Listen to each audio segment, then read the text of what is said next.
Welcome back to the studio. It's time now for Media Watch, and for that I'm joined as ever by James Creedon. Welcome along, evening, James. Catherine. Now today we're going to talk apparently about Russian presidents. First of all, Vladimir Putin. Lots of buzz online as he's been staying out of sight, possibly because of a back injury. People are trying to figure out what's going on. Where's Vladimir? He's usually out and about and visible. Sounds like a game already. Where's Vladimir? I like Where it. is Vlad? Now, he's suffering from a mysterious sports injury, it appears. He's been staying in his country mansion, or at least one of his country mansions, since the first week of October. He's not going to the Kremlin. His spokesperson has said it's because, he's had simply an athletic injury, and because he's such a great athlete and he exercises every day. He likes extreme sports. He likes extreme sports, and this is just perfectly normal, nothing to worry about. Now, let's roll the next set of pictures, right? Because this is an incident that goes back to September. I'm sure you remember it, Catherine. It's where he decided I can't keep up with his exploits, to be honest. Right. It's where he decided to get onto a motorised hangar and follow some migrating cranes around the place, scaring the life out of them as well in the process, I'd imagine. And according to Vedomosti newspaper... He seems to fit in nicely. He does. He blends, doesn't he? According to Vedomosti newspaper, two Kremlin-linked sources say that Putin aggravated an old back injury during that exploit. So perhaps the wrestling of animals and skydiving and horseback riding and all that, maybe he has finally met his match with these... With the cranes. Cranes. Well, we'll have to see how that recovery goes. All right, moving on to Boris Yeltsin, who's back in the news for a different reason, obviously. Yes, more active than Putin, even though we're is it possible that he sort of defied the laws of time and space to actually dance Gangnam Style back in 1996? Can we roll a couple of pictures Maybe here? He initiated it, This is what they're suggesting. It is very... See, and they've done the little mashup with the music there. Now, I wasn't sure, right? So I actually got the video out. Now, the video has had 612 million hits on YouTube, right? It's pretty energetic, isn't it?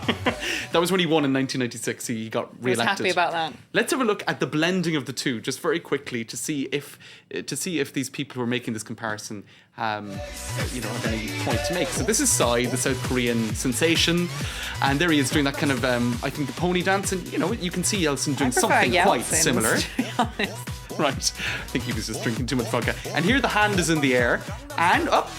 So is Yeltsin. So I don't know. I think there's more to it than just pure, fun. They were inspired. There might be something to it. Okay, we're going to move quickly on now to the video that we teased earlier. Some in the US are having election fatigue. That's right. Now, this is in the state of Colorado. A little girl called Abigail, she was listening to NPR radio, got a little bit upset because it's a swing state, so there's a lot of coverage. Let's take a listen to her take on the US election. Just because I'm tired of Barack Obama and Mitt Romney. That's why you're crying? Oh, it'll be over soon, Abby. Okay? The election will be over soon, okay? Okay. Just all a bit much for her. Yeah, well, Barack Obama, she's almost right, isn't she? And the LA Times have asked the obvious question, are you also tired of Barack Obama and Mitt Romney? And, well, 88% of people agreed with Abigail. They thought that it's all just a little bit too much.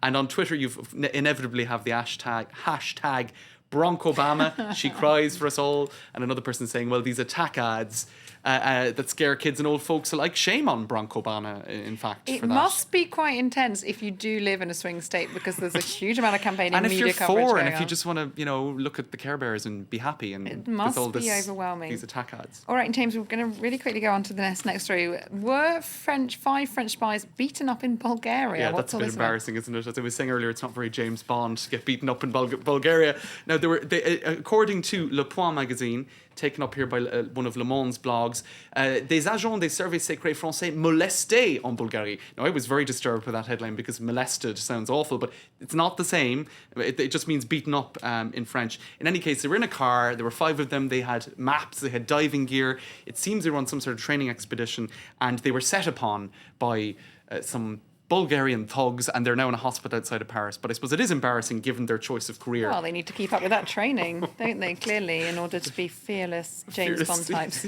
Secret agents, exactly. All right, thanks very much, James Creedon. Thanks, that was Catherine. tonight's Media Watch here on France 24.